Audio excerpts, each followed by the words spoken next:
Thank you madam.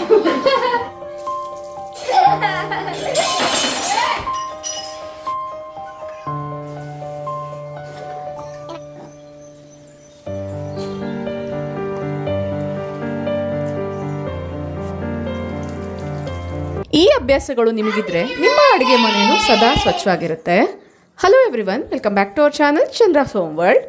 ಇವತ್ತಿನ ವಿಡಿಯೋಲಿ ಅಡುಗೆ ಮಾಡುವಾಗ ಕಿಚನ್ನ ಯಾವ ಥರ ಸ್ವಚ್ಛವಾಗಿ ಇಟ್ಕೊಳ್ಬೋದು ಅನ್ನೋದನ್ನು ಶೇರ್ ಮಾಡ್ತಾ ಇದ್ದೀನಿ. ಈ ವಿಡಿಯೋ ಎಲ್ಲ ಹೋಮ್ ಮೇಕರ್ಸ್ಗೂ ಕೂಡ ತುಂಬಾ ಹೆಲ್ಪ್ಫುಲ್ ಆಗುತ್ತೆ ಅಂತ ಅಂದ್ಕೊಂಡಿದ್ದೀನಿ. ವಿಡಿಯೋನ ಎಲ್ಲೂ ಸ್ಕಿಪ್ ಮಾಡ್ದಿರಾ ಕೊನೆವರೆಗೂ ನೋಡ್ತಾ ಹೋಗಿ.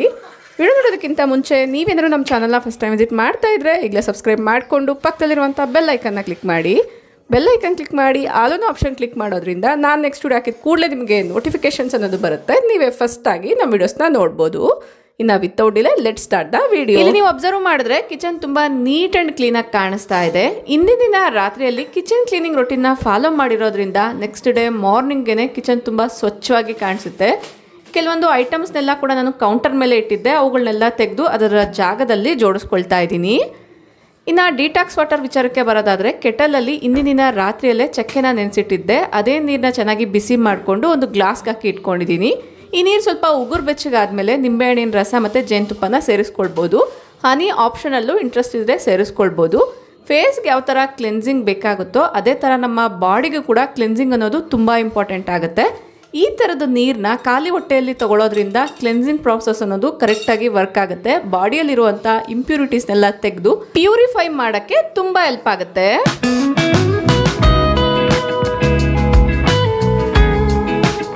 ನೀವೇನಾದರೂ ಬಿಗಿನರ್ಸ್ ಆಗಿದ್ರೆ ಬೆಳಗಿನ ಜಾವ ಖಾಲಿ ಹೊಟ್ಟೆಯಲ್ಲಿ ಡಿಟಾಕ್ಸ್ ವಾಟರೇ ತಗೊಳ್ಬೇಕು ಅಂತ ಏನಿಲ್ಲ. ನಾರ್ಮಲ್ ವಾಟರ್ ಆದರೂ ಕೂಡ ಕುಡಿಬೇಕಾದ್ರೆ ಫೋರ್ಸ್ಫುಲ್ಲಾಗಿ ಅಂದರೆ ನಿಂತ್ಕೊಂಡು ಗಟಗಟ ಅಂತ ಕುಡಿದಿರಾ, ಕೂತ್ಕೊಂಡು ಕಾಮಾಗಿ ಸಿಪ್ ಬೈ ಸಿಪ್ ಎಂಜಾಯ್ ಮಾಡ್ಕೊಳ್ತಾ, ಅಂದರೆ ಒಂದು 5 ಮಿನಿಟ್ಸ್ ಆದರೂ ಕೂಡ ಸ್ಲೋ ಮೋಷನಲ್ಲಿ ನೀರನ್ನ ಸಿಪ್ ಮಾಡಿ ಕುಡಿಬೇಕಾಗತ್ತೆ. ಸೊ ಇದರಿಂದ ಒಳ್ಳೆ ಬೆನಿಫಿಟ್ಸ್ ಅನ್ನೋದು ಸಿಗುತ್ತೆ. ಈ ಟೈಮಲ್ಲಿ ನೀವು ಬೇಕಂದರೆ ಓಲ್ ಡೇನ ಪ್ಲಾನ್ ಕೂಡ ಮಾಡ್ಕೊಳ್ಬೋದು. ಇವತ್ತಿನ ದಿನ ಯಾವ ಥರ ನಿಮ್ಮ ರೊಟೀನ್ ಇರಬೇಕು, ಏನೆಲ್ಲ ಕೆಲಸಗಳನ್ನ ಇನ್ಕ್ಲೂಡ್ ಮಾಡಬೇಕು ಅಂತ ಅಂದ್ಕೊಂಡಿದ್ದೀರಾ, ಯಾವುದಕ್ಕೆ ಫಸ್ಟ್ ಪ್ರಿಫರೆನ್ಸ್ ಕೊಡಬೇಕು, ಇವುಗಳನ್ನೆಲ್ಲ ಕೂಡ ನೀವು ಪಾಯಿಂಟ್ ಔಟ್ ಮಾಡ್ತಾ ಈ ಥರ ನೀರು ಕುಡಿಬೇಕಾದ್ರೆ ಆ ಪ್ಲಾನಿಂಗ್ ಕೂಡ ಒಟ್ಟಿಗೆ ಮಾಡ್ಕೊಳ್ಬೋದು. ಬೆಳಗಿನ ಅಕ್ಕಿಗಳ ಚಿಲಿಪಿಲಿ ಶಬ್ದಗಳಿರ್ಬೋದು, ಆ ಸುತ್ತಮುತ್ತಲಿನ ವಾತಾವರಣ ಒಂದು ರೀತಿ ಕಾಮ್ನೆಸ್ ಅನ್ನೋದು ಕೊಡುತ್ತೆ. ಇನ್ನು ಗಿಡಗಳ ಮಧ್ಯೆ ನಾವು ನಿಂತಾಗ ಒಂದು ಒಳ್ಳೆ ರಿಫ್ರೆಶ್ಮೆಂಟ್ ಅನ್ನೋದು ಸಿಗುತ್ತೆ. ವೀಕೆಂಡ್ ಆಗಿರೋ ಕಾರಣ ಮಾರ್ನಿಂಗ್ ಸ್ಲೋ ಆಗೇ ಸ್ಟಾರ್ಟ್ ಆಗಿದೆ. ವಾಕಿಂಗ್ ಎಲ್ಲ ಮುಗಿಸ್ಕೊಂಡು ಬಂದಮೇಲೆ ನೆಕ್ಸ್ಟ್ ನಮ್ಮ ದಿನನಿತ್ಯ ಕಾರ್ಯಕ್ರಮಗಳನ್ನೋದು ಸ್ಟಾರ್ಟ್ ಆಗುತ್ತೆ. ಬ್ರೇಕ್ಫಾಸ್ಟ್ ರೆಡಿ ಮಾಡುವಂಥದ್ದಿರ್ಬೋದು, ಮಕ್ಕಳಿಗೆ ಅವ್ರದ್ದೇ ಆದಂಥ ಕೆಲಸಗಳಲ್ಲಿ ಹೆಲ್ಪ್ ಮಾಡುವಂಥದ್ದಿರ್ಬೋದು, ಇದೆಲ್ಲ ಕೂಡ ಸ್ಟಾರ್ಟ್ ಆಗುತ್ತೆ. ಯೂಶ್ವಲಿ ಬೆಳಗ್ಗೆ ಎದ್ದು ಕೂಡಲೇ ಬರೋವಂಥದ್ದು ಟೆರೆಸಲ್ಲಿರುವಂಥ ಗಿಡಗಳಿಗೆ ನೀರು ಹಾಕಬೇಕು ಅಂದರೆ ಅರ್ಲಿ ಮಾರ್ನಿಂಗೇ ಬೆಸ್ಟ್ ಅಂತ ಹೇಳ್ಬೋದು. ಒಂದು 8:30-9 ಗಂಟೆ ಆಯ್ತಂದರೆ ತುಂಬ ಜಾಸ್ತಿ ಬಿಸಿಲು ಬಂದುಬಿಡುತ್ತೆ. ಸೊ ಯೂಶ್ವಲಿ ನಾನು ಅರ್ಲಿ ಮಾರ್ನಿಂಗಲ್ಲೇ ಅಂದರೆ 6 to 7 ಮಧ್ಯದಲ್ಲೇ ಗಿಡಗಳಿಗೆ ನೀರೆಲ್ಲನೂ ಹಾಕ್ತಿರ್ತೀನಿ. ಬಟ್ ಇವತ್ತು ವೀಕೆಂಡ್ ಆಗಿರೋ ಕಾರಣ ವಾಕಿಂಗ್ ಎಲ್ಲ ಮುಗಿಸ್ಕೊಂಬರೋಷ್ಟರಲ್ಲಿ ಸ್ವಲ್ಪ ಲೇಟ್ ಆಯಿತು. ಈಗ ನಾನು ಗಿಡಗಳಿಗೆ ನೀರನ್ನ ಹಾಕ್ತಾ ಇದ್ದೀನಿ. ಗಿಡಗಳಿಗೆ ಸ್ಪೆಷಲಿ ಸಮ್ಮರಲ್ಲಿ ಈ ಥರ ವಾಟ್ರಿಂಗ್ ಮಾಡಬೇಕಾದ್ರೆ ಆದಷ್ಟು ಗಿಡಗಳಿಗೆ ಸ್ನಾನ ಮಾಡಿಸೋ ರೀತಿಯಲ್ಲಿ ಮಾಡಿಸಿದ್ರೆ ಬೆಟರು. ಈ ಥರ ಎಲೆಗಳ ಮೇಲೆ ಎಲ್ಲ ಕೂಡ ನೀರನ್ನ ಹಾಕಿದಾಗ ಅದ್ರ ಮೇಲಿರುವಂಥ ಧೂಳೆಲ್ಲ ಕೂಡ ರಿಮೂವ್ ಆಗುತ್ತೆ. ಗಿಡಗಳು ಉಸಿರಾಡಕ್ಕೂ ಹೆಲ್ಪ್ ಆಗುತ್ತೆ. ಇದೆಲ್ಲ ಸೊಪ್ಪಿನ ಬೀಜ ಹಾಕಿರುವಂಥದ್ದು. ಸಣ್ಣ ಸಣ್ಣ ಸಸ್ಯಗಳನ್ನೊಂದು ಬಂದಿದೆ. ಡೈರೆಕ್ಟಾಗಿ ವಾಟರ್ನ ಹಾಕಿದ್ರೆ ಆ ಸಸ್ಯಗಳೆಲ್ಲ ಕೆಳಗಡೆ ಬಿದ್ದೋಗೋ ಚಾನ್ಸ್ ಇರುತ್ತೆ. ಸೊ ಅದಕ್ಕೋಸ್ಕರ ಈ ಥರ ಕೈನ ಅಡ್ಡ ಇಟ್ಕೊಂಡು ಇಲ್ಲಿ ನೀವು ಅಬ್ಸರ್ವ್ ಮಾಡ್ತಿದ್ದೀರಲ್ಲ, ಈ ಥರ ಈ ಸಸ್ಯಗಳಿಗೆ ನೀರನ್ನ ಹಾಕಬೇಕಾಗತ್ತೆ.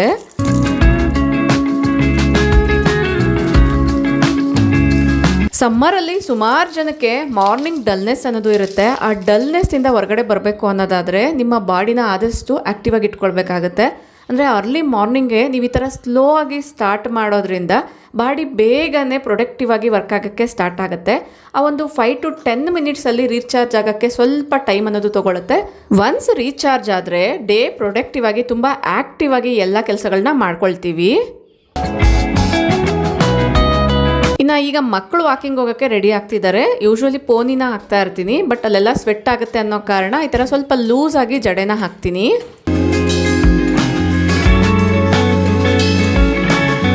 ತಲೆ ಬಾಚಿದ್ದೆ ಅಲ್ವಾ, ಒಂದ್ಸತಿ ಹ್ಯಾಂಡ್ ವಾಶ್ ಮಾಡಿಕೊಂಡು ಪೂಜೆಗೆ ಬೇಕಾಗಿರುವಂಥ ಹೂಗಳೆಲ್ಲನೂ ಕಿತ್ಕೊಳ್ತಾ ಇದ್ದೀನಿ.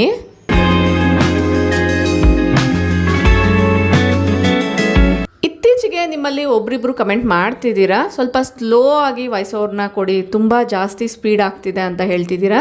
ನಿಮ್ಮಲ್ಲಿ ತುಂಬ ಜನರು ನಮ್ಮ ವೀಡಿಯೋಸ್ನ ರೆಗ್ಯುಲರಾಗಿ ನೋಡ್ತಾನೆ ಇರ್ತೀರಾ. ನಿಮ್ಮ ಒಪಿನಿಯನ್ ಏನು ಅಂತ ಡೆಫಿನೆಟ್ಲಿ ನನಗೆ ಕಮೆಂಟ್ ಮಾಡಿ ತಿಳಿಸಿ. ಇನ್ನು ಕೆಲವೊಂದು ಸ್ಟ್ರಾಬೆರೀಸ್ ಎಲ್ಲ ಆಗಿತ್ತು, ಅದನ್ನು ಕೂಡ ಹಾರ್ವೆಸ್ಟ್ ಮಾಡ್ತಾ ಇದ್ದೀನಿ. ಯೂಶುವಲಿ ವಿಂಟರಲ್ಲಿ ಸ್ಟ್ರಾಬೆರಿ ಸೀಸನ್ ಅದು ಇರುತ್ತೆ, ಬಟ್ ಸಮ್ಮರ್ ಆಗಿದ್ರು ಕೂಡ ಕೆಲವೊಂದು ಫ್ಲವರಿಂಗ್ ಅನ್ನೋದು ಆಗ್ತಾ ಇದೆ, ಕೆಲವೊಂದು ಸ್ಟ್ರಾಬೆರೀಸ್ ಕೂಡ ಸಿಗ್ತಾ ಇದೆ. ಇದು ಕಾಶಿ ಸೊಪ್ಪು ಅಥವಾ ಗಣಕೆ ಸೊಪ್ಪು ಅಂತ ಹೇಳ್ತೀವಲ್ವಾ, ಆ ಗಿಡದಲ್ಲಿ ಬಿಟ್ಟಿರುವಂತಹ ಹಣ್ಣುಗಳು. ಇವುಗಳನ್ನ ಇಂಟೆಕ್ ತಗೊಳ್ಳೋದ್ರಿಂದ ಈಟಿಗೆ ಬಾಯಲ್ಲಿ ಗುಳ್ಳೆ ಎಲ್ಲನೂ ಆಗ್ತಿರುತ್ತೆ ಅಲ್ವಾ, ಅದೆಲ್ಲ ಕೂಡ ಕ್ಯೂರ್ ಆಗುತ್ತೆ. ಸೊಪ್ಪು ರೂಪದಲ್ಲಾದ್ರೂ ತಗೊಳ್ಬೋದು, ಅಥವಾ ಸ್ವಲ್ಪ ಜಾಸ್ತಿ ಬಲ್ತೋಗಿದೆ ಅನ್ನೋದಾದ್ರೆ ಈ ಥರ ಹಣ್ಣು ಬಿಡುತ್ತೆ, ಅದರ ರೂಪದಲ್ಲಾದ್ರೂ ತಗೊಳ್ಬೋದು. ಇನ್ನು ಇವಾಗ ಧೂಳೆಲ್ಲ ಜಾಸ್ತಿ ಬರೋ ಕಾರಣ ಈ ಏರಿಯಾನ ಒಂದ್ಸತಿ ಡಸ್ಟಿಂಗ್ ಮಾಡಿಕೊಂಡು ಅದ್ರ ಮೇಲೆ ಈಗ ನಾನು ಏನು ಕಿತ್ಕೊಂಡ್ಬಂದೆ ಅದನ್ನೆಲ್ಲ ಕೂಡ ಜೋಡಿಸ್ಕೊಂಡಿದ್ದೀನಿ. ಅಡುಗೆ ಕೆಲಸ ಸ್ಟಾರ್ಟ್ ಮಾಡೋದಕ್ಕಿಂತ ಮುಂಚೆ ಕೌಂಟರ್ ಮೆಸ್ ಎಲ್ಲ ಒಂದ್ಸತಿ ಕ್ಲಿಯರ್ ಮಾಡ್ಕೊಳ್ತಾ ಇದ್ದೀನಿ. ಈ ಬಾಟಲ್ಸಲ್ಲಿ ರಾತ್ರಿಯಲ್ಲಿ ವಾಟರ್ ಎಲ್ಲ ತೊಗೊಂಡೋಗಿರ್ತೀವಿ, ಅದನ್ನೆಲ್ಲ ಖಾಲಿ ಮಾಡಿಕೊಂಡು ಅದರ ಜಾಗದಲ್ಲಿ ಇಟ್ಕೊಂಡಿದ್ದೀನಿ. ನಿಮ್ಮಲ್ಲಿ ಕೆಲವರು ಕೇಳ್ತಿರ್ತೀರಲ್ವಾ, ಈ ಹಾಲಿನ ಕವರ್ಸ್ ಏನಕ್ಕೆ ಇಲ್ಲಿ ಅಂಟಿಸಿದ್ದೀರಾ ಅಂತ. ಇವು ಡ್ರೈ ಆಗೋದಕ್ಕೋಸ್ಕರ ಇಲ್ಲಿ ಅಂಟಿಸಿರ್ತೀನಿ. ಒನ್ಸ್ ಡ್ರೈ ಆದಮೇಲೆ ಅದನ್ನು ತೆಗೆದು ಡಸ್ಟ್ಬಿನ್ಗೆ ಹಾಕಿ, ಈಗ ಹಾಲು ಏನು ಕಾಯಿಸಕ್ಕಿಟ್ಟಿದ್ದೀನಿ ಅದರ ಕವರ್ ಇರುತ್ತೆ ಅಲ್ವಾ, ಅದನ್ನು ತೊಳೆದ್ಬಿಟ್ಟು ಈ ಥರ ಗೋಡೆಗೆ ಅಂಟಿಸ್ತಾ ಇದ್ದೀನಿ. ಡ್ರೈ ಆದಮೇಲೆ ಮತ್ತೆ ಅದನ್ನು ಡಸ್ಟ್ಬಿನ್ಗೆ ಹಾಕ್ಬೋದು. ವೆಟ್ಟಿದಾಗ ಹಾಕಿದ್ರೆ ಸ್ಮೆಲ್ ಬರುತ್ತೆ ಅನ್ನೋ ಕಾರಣ. ಇನ್ನು ಹಿಂದಿನ ಪಾತ್ರೆಗಳೆಲ್ಲ ತೊಳೆದಿಟ್ಟಿದ್ದೆ ಅಲ್ವಾ, ಅದನ್ನೆಲ್ಲನೂ ಅದರ ಜಾಗದಲ್ಲಿ ಜೋಡಿಸೋಣ ಅನ್ನೋದ್ರಿಂದ ಈ ಕಡೆ ಸೈಡ್ಗೆ ಇಟ್ಕೊಳ್ತಾ ಇದ್ದೀನಿ. ಇನ್ನು ಸ್ವಲ್ಪ ಮೊಸರು ಜಾಸ್ತಿ ಇಂಟೇಕ್ ತೊಗೊಳೋದ್ರಿಂದ ಬೆಳಗ್ಗೆನೇ ಹಾಕಿದ್ರೆ ಮಧ್ಯಾಹ್ನ ಅಷ್ಟರಲ್ಲಿ ರೆಡಿ ಆಗುತ್ತೆ ಅನ್ನೋದ್ರಿಂದ ಈ ಕಂಟೈನರ್ಗೆ ಮೊಸರನ್ನ ಹಾಕಿದ್ದೆ. ಸ್ವಲ್ಪ ಹಾಲೆಲ್ಲನೂ ಚೆಲ್ಲಿತ್ತು, ಒಂದು ವೆಟ್ ಕ್ಲಾತಿಂದ ನೀಟಾಗಿ ವೈಪ್ ಮಾಡ್ಕೊಂಡಿದ್ದೀನಿ. ನಮ್ಮ ವ್ಯೂವರ್ಸಲ್ಲಿ ತುಂಬ ಜನ ವುಮೆನ್ಸ್ ಇದ್ದೀರಾ. ನಿಮ್ಮಲ್ಲಿ ಎಷ್ಟು ಜನರಿಗೆ ನಿಮ್ಮನೇಲಿರುವಂಥ ಜೆಂಟ್ಸ್ ಪೇಪರ್ ನೋಡಿದಿರಾ, ರೀಲ್ಸ್ ನೋಡಿದಿರಾ, TV ನೋಡಿದಿರಾ, ವುಮೆನ್ಸ್ ಡೇ ವಿಶಸ್ನ ಮಾಡಿದ್ರು ಡೆಫಿನೆಟ್ಲಿ ಕಮೆಂಟ್ ಮಾಡಿ ತಿಳಿಸಿ.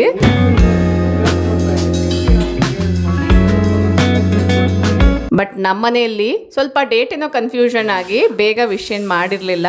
ಪೇಪರ್ ಓದ್ಮೇಲೆ ಮಾಡೋಣ ಅಂತ ಅಂದ್ಕೊಂಡಿದ್ರಂತೆ. ಅಷ್ಟರಲ್ಲಿ ನಾನೇ ಇವತ್ತು ಇಂಟರ್ನ್ಯಾಷನಲ್ ವುಮೆನ್ಸ್ ಡೇ ವಿಶ್ ಮಾಡಿ ಅಂತ ಕೇಳಿದೆ. ನನ್ನ ಪ್ರಕಾರ ಅವತ್ತು ಒಂದಿನ ವಿಶ್ ಮಾಡಿ ಸೆಲೆಬ್ರೇಟ್ ಮಾಡಿ ಜಸ್ಟ್ ಏನೋ ಸ್ವಲ್ಪ ಚೇಂಜಸ್ ಮಾಡೋದಕ್ಕಿಂತ ಎವ್ರಿ ಡೇ ನಾವು ಮಾಡುವಂಥ ಕೆಲಸಗಳಲ್ಲಿ ಪ್ರೋತ್ಸಾಹ ಅನ್ನೋದು ಇದ್ರೆ ತುಂಬ ಖುಷಿ ಆಗುತ್ತೆ ಅಲ್ವಾ. ಯಾವ ಮಹಿಳೆಯ ಲೈಫಲ್ಲಿ ಆ ಸಪೋರ್ಟ್ ರೆಸ್ಪೆಕ್ಟ್ ಅನ್ನೋದು ಇರುತ್ತೋ ಅವರು ಪ್ರತ್ಯೇಕವಾಗಿ ವುಮೆನ್ಸ್ ಡೇ ದಿನನೇ ವಿಶ್ ಮಾಡಬೇಕು ಅಂತ ಯಾರು ಎಕ್ಸ್ಪೆಕ್ಟ್ ಮಾಡಲ್ಲ. ಎವ್ರಿ ಡೇ ವುಮೆನ್ಸ್ ಡೇ ಅಂತಾನೆ ಸೆಲೆಬ್ರೇಟ್ ಮಾಡ್ತಾರೆ. ಸಮ್ಮರ್ ಆಗಿರೋ ಕಾರಣ ಬಾಡಿನ ಹೈಡ್ರೇಟಿಂಗ್ ಆಗಿ ಇಟ್ಕೊಳ್ಬೇಕು ಅಂದರೆ ನೀರು ಜಾಸ್ತಿ ಕುಡಿಬೇಕು ಅಂತ ಹೇಳ್ತಾರೆ. ಸ್ವಲ್ಪ ಫ್ಯಾನ್ಸಿಯಾಗಿ ವಾಟರ್ ಬಾಟಲ್ಸ್ನ ಇಟ್ಟರೆ ಅಟ್ರಾಕ್ಟಿವ್ ಆಗಿ ನೀರನ್ನ ಕುಡಿತಾರೆ ಅನ್ನೋದ್ರಿಂದ ಈ ಥರ ಎಲ್ಲ ಬಾಟಲ್ಸಲ್ಲೂ ಕೂಡ ತುಂಬಿಸಿ ಇಡ್ತಾ ಇದ್ದೀನಿ.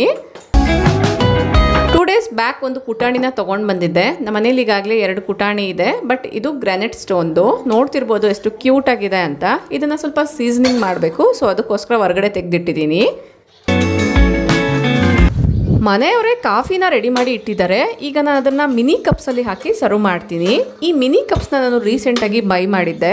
ಯೂಶ್ವಲಿ ನಾವು ಕಾಫಿ ಟೀನ ಜಾಸ್ತಿ ಕುಡಿಯಲ್ಲ, ಬಟ್ ತೊಗೊಳ್ಳೋ ಅಂಥ ಪ್ರಪೋರ್ಷನ್ ಸ್ವಲ್ಪ ಕಡಿಮೆ ಮಾಡೋಣ ಅನ್ನೋದ್ರಿಂದ ಈ ಮಿನಿ ಕಪ್ಸ್ನ ಆರ್ಡರ್ ಮಾಡಿದ್ದೆ. ಯೂಶ್ವಲಿ ನಾರ್ಮಲ್ ಸ್ಟೀಲ್ ಗ್ಲಾಸಲ್ಲಿ ಏನು ಕುಡಿತೀವಿ, 3/4 ಗ್ಲಾಸ್ ಅಷ್ಟು ಮಾತ್ರನೇ ಇದರಲ್ಲಿ ಇಡಿಸುತ್ತೆ. ಕಾಫಿನ ಕುಡಿದು ಆ ಕಪ್ಸ್ನ ಕೂಡ ಒಂದ್ಸತಿ ವಾಶ್ ಮಾಡಿ ಟ್ರೈವೇಟ್ ಮೇಲೆ ಜೋಡಿಸ್ಕೊಳ್ತೀನಿ, ಬೇಗ ಡ್ರೈ ಆಗುತ್ತೆ ಅನ್ನೋ ಕಾರಣ.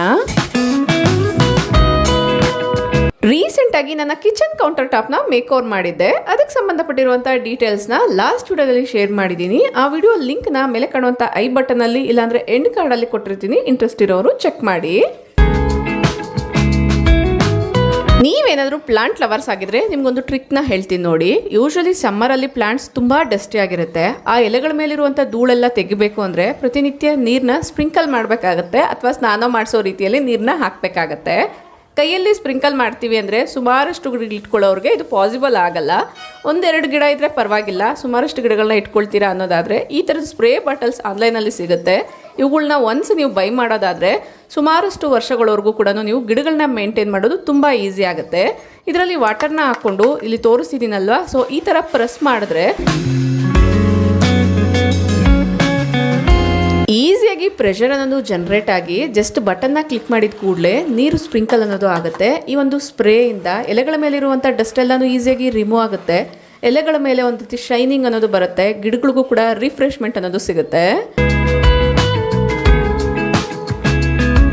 ಬೇಸಿಗೆಯಲ್ಲಿ ಗಿಡಗಳು ಒಣಗೋಗ್ದಿರಾ ಹೆಲ್ತಿಯಾಗಿ ಬುಷಿಯಾಗಿ ಗ್ರೋ ಆಗಬೇಕು ಅಂದರೆ ಆದಷ್ಟು ಈ ಟ್ರಿಕ್ನ ಡೆಫಿನೆಟ್ಲಿ ಫಾಲೋ ಮಾಡಿ.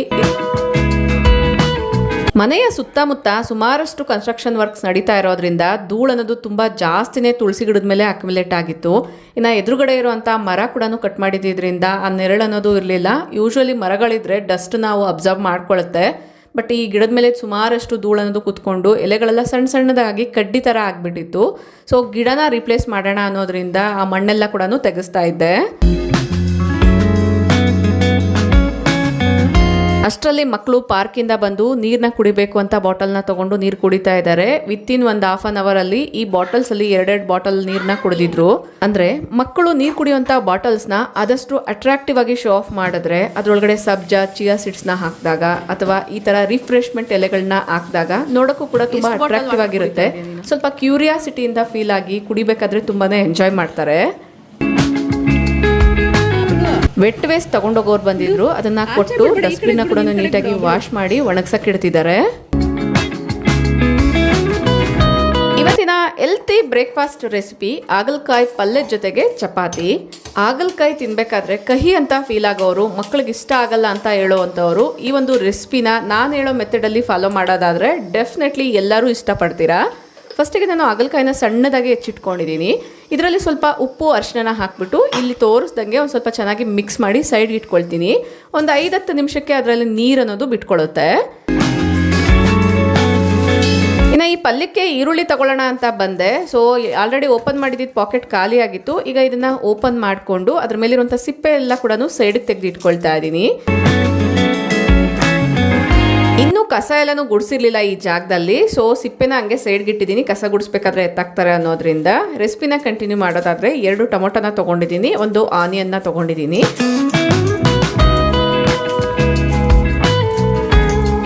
ರೀಸೆಂಟಾಗಿ ಈ ಚಾಪಿಂಗ್ ಬೋರ್ಡ್ ಬಗ್ಗೆ ಹೇಳಿದಾಗ ಒಬ್ರು ಕಮೆಂಟ್ ಮಾಡಿದ್ರು, ಇದ್ರ ಮೇಲೆ ಚಾಪ್ ಮಾಡುವಾಗ ಸೌಂಡ್ ಯಾವ ಥರ ಬರುತ್ತೆ ಒಂದ್ಸತಿ ತೋರಿಸಿ ಅಂತ. ಇಲ್ಲಿ ಅಬ್ಸರ್ವ್ ಮಾಡ್ತಾ ಇರ್ಬೋದು ಪ್ರಾಕ್ಟಿಕಲ್ ಆಗಿ ಎಷ್ಟು ಸೌಂಡ್ ಬರುತ್ತೆ ಅಂತ. ಈ ಚಾಪಿಂಗ್ ಬೋರ್ಡ್ ಸ್ವಲ್ಪ ಅಗಲ ಇರೋ ಕಾರಣ ಇದನ್ನ ಕೆಳಗಡೆ ಇಟ್ಕೊಂಡು ಕೂಡ ಚಪಾತಿ ಎಲ್ಲ ಒಸ್ಕೊಳ್ಬೋದು, ಅಥವಾ ನೀವು ಸ್ಲ್ಯಾಬ್ ಮೇಲೆ ಅಡ್ಜಸ್ಟ್ ಮಾಡ್ಕೊಳ್ತೀರಾ ಅನ್ನೋದ್ರೆ ಅದನ್ನ ಕೂಡ ಫಿಕ್ಸ್ ಮಾಡಿಕೊಂಡು ತರಕಾರಿ ಕಟ್ ಮಾಡುವಂಥದ್ದು. ಸುಮಾರಷ್ಟು ತರಕಾರಿಗಳನ್ನ ಒಂದೇ ಚಾಪಿಂಗ್ ಬೋರ್ಡ್ ಮೇಲೆ ಕಟ್ ಮಾಡ್ಕೊಳ್ಬೋದು. ಉಪ್ಪು ಅರಿಶಿನ ಹಾಕಿರೋದ್ರಿಂದ ಈ ಹಾಗಲಕಾಯಲ್ಲಿ ನೀರನ್ನೋದು ಬಿಟ್ಕೊಂಡಿರುತ್ತೆ. ಅದನ್ನ ಚೆಲ್ಬಿಟ್ಟು ಒಂದ್ಸತಿ ವಾಶ್ ಮಾಡಿಕೊಂಡು ಒಂದು ಪ್ಯಾನಲ್ಲಿ ಸ್ವಲ್ಪ ಆಯಿಲ್ನ ಹಾಕಿ ಕಟ್ ಮಾಡಿಟ್ಟಿರುವಂಥ ಈ ಹಾಗಲಕಾಯಿ ಪೀಸಸ್ನ ಹಾಕ್ಬಿಟ್ಟು ಚೆನ್ನಾಗಿ ಹುರ್ಕೊಳ್ಬೇಕಾಗತ್ತೆ. ಇಲ್ಲ ನಾನು ಹಂಗೆ ಮಾಡ್ತಿದ್ದೀನಿ, ನಾವು ಜಾಸ್ತಿ ಎಣ್ಣೆ ಏನು ಹಾಕಲ್ಲ. ಈ ಪಲ್ಯಕ್ಕೆ ಒಂದು ಪೌಡರ್ನ ಹಾಕ್ತೀನಿ. ಆ ಪೌಡರ್ನ ಕುಟಾಣಿಯಲ್ಲೇ ಕುಟ್ಕೊಳ್ಳೋಣ ಅನ್ನೋದ್ರಿಂದ ಫಸ್ಟಿಗೆ ಇದನ್ನ ಸೀಸನಿಂಗ್ ಮಾಡ್ಕೊಳ್ತಾ ಇದ್ದೀನಿ. ಎಷ್ಟೇ ಕುಟಾಣಿ ಇದ್ರೂ ಕೂಡ ಹೊಸದೇನಾದ್ರೂ ಒಂದು ವಸ್ತುನ ಅಡುಗೆ ಮನೆಗೆ ತಂದಿವಿ ಅಂದ್ರೆ ಅದನ್ನ ಇಮ್ಮಿಡಿಯೇಟ್ ಆಗಿ ಯೂಸ್ ಮಾಡಬೇಕು ಅಂತ ಎಲ್ಲ ಮಹಿಳೆಯರಿಗೂ ಇರುತ್ತೆ ಅಲ್ವಾ? ನಿಮಗೂ ಅಷ್ಟೇನಾ? ಕಮೆಂಟ್ ಮಾಡಿ ತಿಳಿಸಿ. 1 ಗಂಟೆ ನೆನೆಸಿಟ್ಟಿರುವಂಥ ಅಕ್ಕಿನ ಈ ಒಂದು ಕುಟಾಣಿಯಲ್ಲಿ ಹಾಕಿ ಎಲ್ಲ ಕಡೆ ಕೂಡ ರಬ್ ಮಾಡ್ತೀನಿ. ಇದರಿಂದ ಪೌಡರ್ ಕೂಡ ಆಗುತ್ತೆ. ಆ ಪೌಡರು ಈ ಕಲ್ಲಿನ ಸಂಧಿಗಳಲ್ಲಿ ಸೇರ್ಕೊಂಡು ಒಳಗಡೆ ಇರುವಂಥ ಕೊಳೆನೆಲ್ಲ ಕೂಡ ಈಸಿಯಾಗಿ ತೆಗೆಯುತ್ತೆ. ಇನ್ನು ಈ ಕುಟ್ಟೋದು ಅಂದ್ರೆ ಪೆಸ್ಟಲ್ಗೂ ಕೂಡ ಸೈಡ್ಸ್ ಅಲ್ಲಿ ಕೆತ್ತನೆ ಎಲ್ಲಾನು ಮಾಡಿರ್ತಾರೆ, ಅಲ್ಲೂ ಕೂಡ ಸ್ವಲ್ಪ ಮಣ್ಣು ಅನ್ನೋದು ಸೇರ್ಕೊಂಡಿರುತ್ತೆ. ಅದನ್ನ ಕೂಡ ನಾನು ಎಲ್ಲ ಕಡೆ ಕೂಡ ಟರ್ನ್ ಮಾಡಿ ರಬ್ ಮಾಡ್ಕೊಳ್ತಾ ಇದ್ದೀನಿ. ಒಂದು ಕಡೆ ಅಡುಗೆ ಮಾಡ್ತಾನೆ, ಇನ್ನೊಂದು ಕಡೆ ಕುಟಾಣಿನ ಸೀಸನಿಂಗ್ ಮಾಡ್ಕೊಳ್ತಾ ಇದ್ದೀನಿ. ಇದನ್ನೆಲ್ಲ ಚೆನ್ನಾಗಿ ರುಬ್ಬಿದಾದ್ಮೇಲೆ ಒಂದ್ಸತಿ ನೀಟಾಗಿ ವಾಶ್ ಮಾಡ್ಕೊಳ್ತೀನಿ. ಇದು ವೇಸ್ಟ್ ಅಂತ ಬಿಸಾಡೋದಕ್ಕಿಂತ ಒಂದು ಪಾತ್ರೆಯಲ್ಲಿ ಹಾಕ್ಬಿಟ್ಟು ಸ್ವಲ್ಪ ನೀರನ್ನ ಚೆನ್ನಾಗಿ ಮಿಕ್ಸ್ ಮಾಡಿ ಅದನ್ನ ಗಿಡಗಳಿಗೆ ಹಾಕೋದ್ರಿಂದ ಫರ್ಟಿಲೈಸರ್ ಥರನೂ ವರ್ಕ್ ಆಗುತ್ತೆ. ಅಂದರೆ ಅಕ್ಕಿ ಸ್ವಲ್ಪ ವೇಸ್ಟ್ ಆಗುತ್ತೆ ಅಂತ ಫೀಲ್ ಆಗೋರು ಈ ಥರ ಕೂಡ ಮಾಡ್ಕೊಳ್ಬೋದು. ರೀಸೆಂಟಾಗಿ ಏನು ಮೇಕ್ ಓವರ್ ಮಾಡಿದ್ದೆ ಅಲ್ಲಿ ಸ್ವಲ್ಪ ಜಾಗ ಅನ್ನೋದು ಉಳ್ಕೊಂಡಿದೆ. ಈ ಒಂದು ಕುಟಾಣಿನ ಇಡಕ್ಕೆ ಒಳ್ಳೆ ಪ್ಲೇಸ್ ಅಂತಾನೆ ಹೇಳ್ಬೋದು.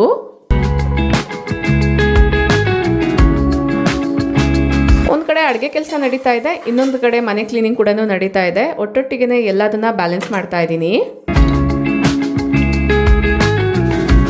ಅಷ್ಟರಲ್ಲಿ ಹಾಗಲಕಾಯಿ ಕೂಡ ಚೆನ್ನಾಗಿ ಫ್ರೈ ಆಗಿದೆ. ಅದೇ ಪಾತ್ರೆಯಲ್ಲಿ ಸ್ವಲ್ಪ ಆಯಿಲ್ನ ಹಾಕೊಂಡು ಒಗ್ಗರಣೆ ಮಾಡ್ಕೊಳ್ತಾ ಇದ್ದೀನಿ. ಸಾಸಿವೆ, ಜೀರಿಗೆ, ಇಂಗು, ಕರಿಬೇವನ್ನ ಹಾಕಿ ಸ್ವಲ್ಪ ಕುಟ್ಟಿಟ್ಕೊಂಡಿರುವಂಥ ಬೆಳ್ಳುಳ್ಳಿನ ಹಾಕ್ಕೊಳ್ತೀನಿ. ಇದಕ್ಕೆ ಸಣ್ಣದಾಗಿ ಹೆಚ್ಚಿಟ್ಟಿರುವಂಥ ಈರುಳ್ಳಿನ ಹಾಕ್ಕೊಳ್ತೀನಿ. ಈರುಳ್ಳಿ ಸ್ವಲ್ಪ ಟ್ರಾನ್ಸ್ಪರೆಂಟ್ ಆದಮೇಲೆ ಟೊಮೆಟೊನ ಹಾಕ್ಕೊಳ್ಬೇಕಾಗತ್ತೆ.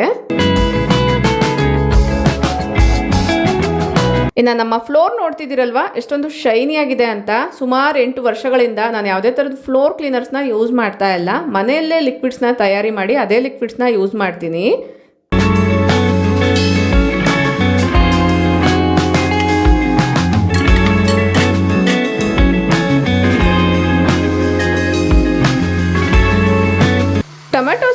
ಟ್ರಾನ್ಸ್ಲೂಸೆಂಟ್ ಆದಮೇಲೆ ಫ್ರೈ ಮಾಡಿ ಇಟ್ಕೊಂಡಿರುವಂಥ ಹಾಗಲಕಾಯಿ ಪೀಸಸ್ನ ಹಾಕಿ ಚೆನ್ನಾಗಿ ಮಿಕ್ಸ್ ಮಾಡ್ಕೊಳ್ಬೇಕಾಗುತ್ತೆ. ಈ ಟೈಮಲ್ಲೇ ಮಸಾಲೆ ಪೌಡರ್ಗಳನ್ನ ಕೂಡ ಹಾಕ್ಕೊಳ್ಬೇಕಾಗುತ್ತೆ. ರುಚಿಗೆ ತಕ್ಕಷ್ಟು ಉಪ್ಪು, ಸ್ವಲ್ಪ ಧನಿಯಾ ಪೌಡರು, ಅಚ್ಚ ಖಾರದ ಪುಡಿನ ಹಾಕ್ಕೊಳ್ತಾ ಇದ್ದೀನಿ. ನಿಮಗೆ ಎಷ್ಟು ಮಸಾಲೆ ಬೇಕೋ ನೋಡ್ಕೊಂಡು ಹಾಕ್ಕೊಳ್ಳಿ. ಖಾರಕ್ಕೆ ತಕ್ಕಷ್ಟು ಚಿಲ್ಲಿ ಪೌಡರ್ನ ಹಾಕ್ಕೊಳ್ಳಿ. ಪೌಡರ್ಸ್ ಎಲ್ಲ ಹಾಕಿ ಮಿಕ್ಸ್ ಮಾಡುವಾಗ ತಳ ಹಿಡಿಬಾರ್ದು ಅನ್ನೋದ್ರಿಂದ ಸ್ವಲ್ಪ ನೀರನ್ನ ಚಿಮುಕಿಸ್ತಾ ಇದ್ದೀನಿ. ಪುಟಾಣಿ ಸೀಸನಿಂಗ್ ಇನ್ನೂ ಕಂಟಿನ್ಯೂ ಮಾಡಬೇಕಿದೆ, ಬಟ್ ಆಗಲೇ ಹೇಳ್ದಂಗೆ ಹೊಸ ವಸ್ತು ತಂದರೆ ಇಮ್ಮಿಡಿಯೇಟಾಗಿ ಯೂಸ್ ಮಾಡಬೇಕು ಅಂತ ಅನಿಸುತ್ತಲ್ವಾ. ಸೊ ಇದರಲ್ಲಿ ಚಕ್ಕೆ ಲವಂಗನ ಪೌಡರ್ ಮಾಡಿಕೊಂಡು ಅದರಲ್ಲೇ ಸ್ವಲ್ಪ ಕಡಲೆಪಪ್ಪು, ಕಡಲೆ ಬೀಜನ ಹಾಕ್ತಾ ಇದ್ದೀನಿ. ಕಡಲೆ ಬೀಜ ಸಿಪ್ಪೆ ತೆಗೆದಿರಾನೇ ಹಾಕ್ತಾ ಇದ್ದೀನಿ. ನಿಮ್ಗೆ ಇಷ್ಟ ಇಲ್ಲ ಅನ್ನೋದಾದರೆ ಸಿಪ್ಪೆ ತೆಗೆದುಬಿಟ್ಟು ಹಾಕಿ. ಅಬ್ಸರ್ವ್ ಮಾಡಿದ್ರಲ್ಲ, ಈ ಥರ ಕೋರ್ಸಾಗಿ ಪೌಡರ್ ಮಾಡ್ಕೊಳ್ಬೇಕಾಗತ್ತೆ. ಹಾಗಲಕಾಯಲ್ಲಿರುವಂಥ ಕಹಿನ ಬ್ಯಾಲೆನ್ಸ್ ಮಾಡೋದಕ್ಕೋಸ್ಕರ ಹುಣಸೆ ರಸನ ಹಾಕ್ತಾ ಇದ್ದೀನಿ. ಹುಣಸೆ ಹಣ್ಣಿನ ರಸನ ಹಾಕಿ 2 ನಿಮಿಷ ಆದಮೇಲೆ ಕುಟ್ಟಿಟ್ಕೊಂಡಿರುವಂಥ ಪೌಡರ್ನ ಹಾಕಿ ಎಲ್ಲ ಟೇಸ್ಟು ಬ್ಯಾಲೆನ್ಸ್ ಆಗೋದಕ್ಕೋಸ್ಕರ ಸ್ವಲ್ಪ ಬೆಲ್ಲನ ಹಾಕ್ತಾ ಇದ್ದೀನಿ. ಫೈನಲಿ ಕಟ್ ಮಾಡಿಟ್ಟಿರುವಂಥ ಕೊತ್ತಂಬರಿ ಸೊಪ್ಪನ್ನ ಹಾಕಿ ಒಂದ್ಸತಿ ಮಿಕ್ಸ್ ಮಾಡಿ ಸ್ಟವ್ನ ಆಫ್ ಮಾಡಿದ್ರೆ ಟೇಸ್ಟಿ ಆ್ಯಂಡ್ ಹೆಲ್ತಿ ಆಗಿರುವಂಥ ಹಾಗಲಕಾಯಿ ಪಲ್ಯ ರೆಡಿ ಆಗುತ್ತೆ. ಚಪಾತಿ ಜೊತೆಗೆ ಪೂರಿ ಜೊತೆಗೆ ಒಳ್ಳೆ ಕಾಂಬಿನೇಷನ್ ಅಂತಲೇ ಹೇಳ್ಬೋದು. ಡೆಫಿನೆಟ್ಲಿ ಒಂದ್ಸತಿ ಟ್ರೈ ಮಾಡಿ. ನೆಕ್ಸ್ಟ್ ಈಗ ಮನೆ ಕ್ಲೀನಿಂಗ್ ಎಲ್ಲನೂ ಮುಗಿತಾ ಬಂದಿದೆ. ಆಲ್ಮೋಸ್ಟ್ ಫ್ಲೋರ್ ಕ್ಲೀನ್ ಎಲ್ಲನೂ ಆಗಿದೆ. ಈಗ ನಾನು ಒಂದು ಕ್ಲಾತ್ನ ತೊಗೊಂಡಿದ್ದೀನಿ. ರೋಲ್ ರೀತಿಯಲ್ಲಿ ಬರುತ್ತೆ ಅಲ್ವಾ, ಈ ಕಿಚನ್ ವೈಪ್ಸ್ ಥರದ್ದು. ಇದನ್ನು ನೀಟಾಗಿ ವಾಶ್ ಮಾಡಿಕೊಂಡು ಇದೇ ಒಂದು ಕ್ಲಾತಿಂದ ಓಲ್ ಕಿಟಕಿಗಳೆಲ್ಲ ಏನೇನು ಓಪನ್ ಮಾಡಿ ಇಟ್ಟಿದ್ದೆ ರಾತ್ರಿಯಲ್ಲಿ ಅದನ್ನೆಲ್ಲ ಕೂಡ ವೈಪ್ ಮಾಡಿ ಕ್ಲೋಸ್ ಮಾಡ್ತೀನಿ. ಯೂಶ್ವಲಿ ಸಮ್ಮರಲ್ಲಿ ತುಂಬ ಜಾಸ್ತಿ ಧೂಳು ಬರುತ್ತೆ ಅಲ್ವಾ. ಕಿಟಕಿಗಳಲ್ಲಿರುವಂಥ ಧೂಳು ಮನೆ ಒಳಗಡೆ ಎಲ್ಲ ಸ್ಪ್ರೆಡ್ ಆಗಬಾರ್ದು ಅನ್ನೋದಾದರೆ ಕಿಟಕಿನ ಕ್ಲೋಸ್ ಮಾಡೋದಕ್ಕಿಂತ ಮುಂಚೆ ಒಂದ್ಸತಿ ನೀಟಾಗಿ ವೈಪ್ ಮಾಡಿದ್ರೆ ಬೆಟರು.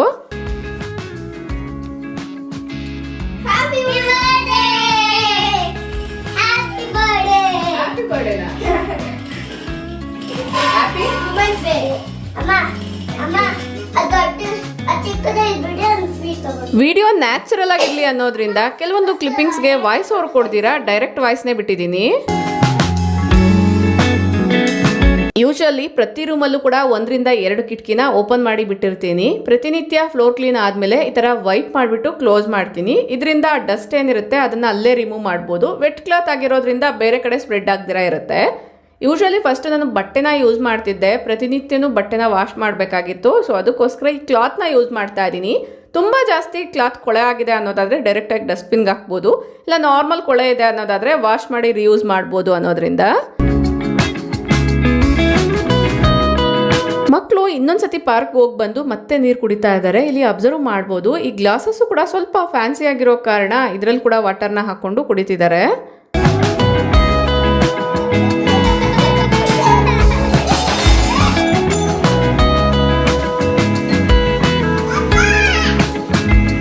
ಲಾಸ್ಟ್ ವಿಡಿಯೋದಲ್ಲಿ ತೋರಿಸಿದ್ದೆ, 1 ಡಜನ್ ಗ್ಲಾಸ್ ತೊಗೊಂಡಿದ್ರೆ 3 ಗ್ಲಾಸ್ ಮಾತ್ರನೇ ಉಳಿದಿದೆ ಅಂತ.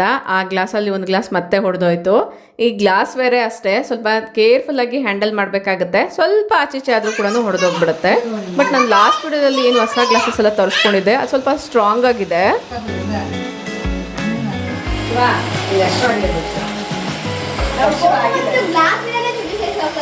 ಯೂಶಲಿ ನಮ್ಮ ಮನೆಯಲ್ಲಿ ಈ ಥರ ಏನಾದ್ರು ಗ್ಲಾಸಸ್ ಹೊಡೆದಾಕಿದ್ರು ಬೈ ಮಿಸ್ಟೇಕ್ ಏನಾದರೂ ಆಯಿತು ಅಂದರೆ ಇಮ್ಮಿಡಿಯೇಟಾಗಿ ಯಾರು ಕೂಡ ಕಿಚ್ಚಕ್ಕೆ ಹೋಗಲ್ಲ. ಜಸ್ಟ್ ಲೀವ್ ಇಟ್ ಅಂತ ಬಿಟ್ಬಿಡ್ತೀವಿ. ಬೇಕಂತ ಯಾರೂ ಬೀಳ್ಸಲ್ಲ ಅಲ್ವಾ. ಸಡನ್ನಾಗಿ ಬೈ ಮಿಸ್ಟೇಕ್ ಆಗಿರುವಂಥ ಕೆಲಸ. ಫೈನಲಿ ಎಲ್ಲರದು ಬ್ರೇಕ್ಫಾಸ್ಟ್ ಆಯಿತು. ಆ ಕ್ಲಿಪ್ಪಿಂಗ್ಸ್ನ ಶೂಟ್ ಮಾಡೋದೇ ಮರ್ತೆ. ಲಾಸ್ಟಲ್ಲಿ 1-2 ಚಪಾತಿ, ಸ್ವಲ್ಪ ಪಲ್ಯ ಉಳಿದಿದೆ. ನೀವು ಅಬ್ಸರ್ವ್ ಮಾಡಿದ್ರೆ ಈ ಬೌಲಲ್ಲಿ ನಾನು ಎಷ್ಟು ಪಲ್ಯ ಮಾಡಿದ್ದೆ ಅಂತ. ಬಟ್ ಈಗ ನೋಡ್ತಿದ್ದೀರಲ್ವಾ, ಸ್ವಲ್ಪ ಪಲ್ಯ ಮಾತ್ರನೇ ಉಳ್ಕೊಂಡಿದೆ. 2 ಚಪಾತಿ ಇದೆ, ಅದನ್ನೇ ಇಲ್ಲಿ ತೋರಿಸ್ತಾ ಇದ್ದೀನಿ. ಈ ಚಪಾತಿ ಕೂಡ ಅಷ್ಟೇ ಮಲ್ಟಿಗ್ರೈನ್ ಆಟದಲ್ಲಿ ಮಾಡಿರುವಂಥದ್ದು. ಮಲ್ಟಿಗ್ರೈನ್ ಆಟ ಯಾವ ಥರ ಮಾಡಬೇಕು ಅಂತ ಈಗಾಗಲೇ ಒಂದು ವಿಡಿಯೋದಲ್ಲಿ ಶೇರ್ ಮಾಡಿದ್ದೀನಿ. ಅದೇ ಗೋಧಿ ಹಿಟ್ಟನ್ನು ಮಿಕ್ಸ್ ಮಾಡಿ ಮಾಡಿರೋವಂಥ ಚಪಾತಿ. ನಮ್ಮ ಹೆಲ್ಪರ್ ಹೇಳ್ತಿದ್ರು ತುಂಬಾ ಸಾಫ್ಟಾಗಿ ಬಂದಿದೆ ಅಂತ.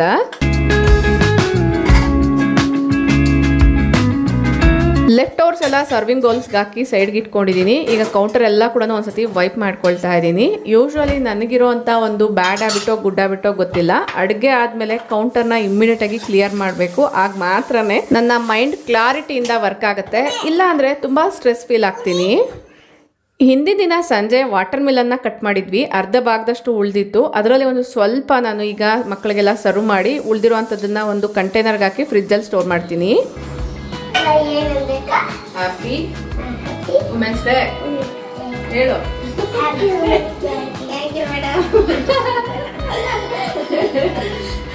ಇಲ್ಲಿ ನಿಜ ಹೇಳಬೇಕು ಅಂದರೆ ಮಕ್ಕಳಿಗೆ ಕನ್ನಡದಲ್ಲಿ ಹೇಳೋದು ಗೊತ್ತಾಗ್ತಿಲ್ಲ, ಆಂಟಿಗೆ ಅವ್ರು ಇಂಗ್ಲೀಷಲ್ಲಿ ಹೇಳಿದಾಗ ರಿಪ್ಲೈ ಮಾಡೋದು ಗೊತ್ತಾಗ್ತಿಲ್ಲ. ಈವನ್ ಕನ್ನಡದಲ್ಲಿ ಹೇಳಿದ್ರು ಏನು ಹೇಳ್ಬೇಕು ಮೇಡಮ್ ಅಂತ ನನ್ನೇ ಕೇಳ್ತಿದ್ದಾರೆ. ಸೊ ಇಬ್ಬರಿಗೂ ನಾನೇ ಹೇಳ್ಕೊಟ್ಟು ಕನ್ವರ್ಸೇಷನ್ ಮುಗಿಸ್ದೆ.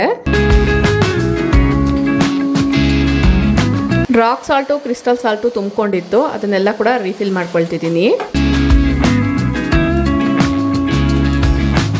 ಯೂಶ್ವಲಿ ಕೆಲವೊಂದು ಗ್ರಾಸರಿ ಪಾಕೆಟ್ಸ್ನೆಲ್ಲನೂ ಕೌಂಟರ್ ಮೇಲೆ ಇಟ್ಕೊಂಡಿರ್ತೀನಿ. ಕೌಂಟರ್ನ ವೈಪ್ ಮಾಡಬೇಕಾದ್ರೆ ಒಂದು ಕಡೆಯಿಂದ ಬಾಟಲ್ಸ್ಗೆ ಹಾಕ್ಕೊಂಡು ರೀಫಿಲ್ ಮಾಡ್ತಾ ಕೌಂಟರ್ನ ಕೂಡ ಒಂದು ಕಡೆಯಿಂದ ವೈಪ್ ಮಾಡ್ಕೊಳ್ತೀನಿ. ಇದರಿಂದ ಒಂದೇ ಕಂಟಿನ್ಯೂಸ್ ಆಗಿ ಕ್ಲಿಯರ್ ಆಗಿ ಕೆಲಸಗಳಾಗುತ್ತೆ. ಅಲ್ಪ ಸ್ವಲ್ಪ ಏನಾದರೂ ಈ ಥರ ಚೆಲ್ಲಿದ್ರೂ ಕೂಡ ಇಮ್ಮಿಡಿಯೇಟಾಗಿ ವೈಪ್ ಮಾಡ್ಕೊಳ್ಬೋದು. ಕೈಯಲ್ಲಿ ಬಟ್ಟೆ ಒಗೆಯೋದು ನಂತರ ಸರಿಯಾಗಿ ಬರದೇ ಇರೋವಂಥವ್ರಿಗೆ ಈ ಕ್ಲಾತ್ಸ್ ಎಕ್ಸಲೆಂಟಾಗಿ ವರ್ಕ್ ಆಗುತ್ತೆ.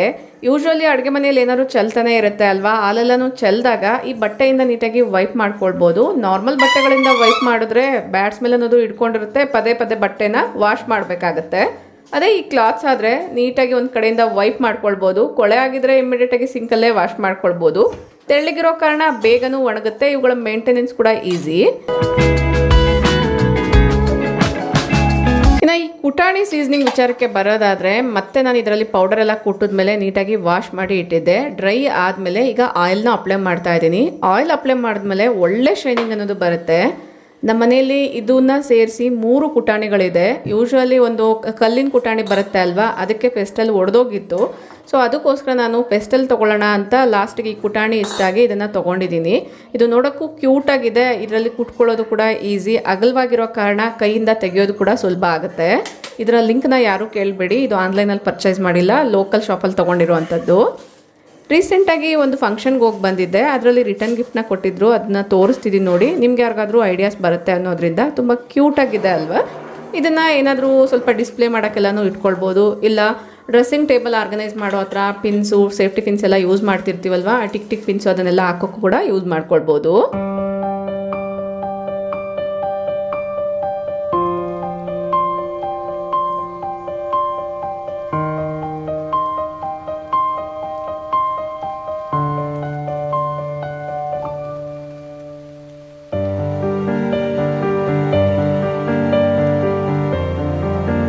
ಅಬ್ಸರ್ವ್ ಮಾಡಿದ್ರಲ್ಲ, ಅಡುಗೆ ಮಾಡುವಾಗ ಕಿಚನ್ನ ಸ್ವಚ್ಛವಾಗಿ ಯಾವ ಥರ ಇಟ್ಕೊಳ್ಬೋದು ಅಂತ.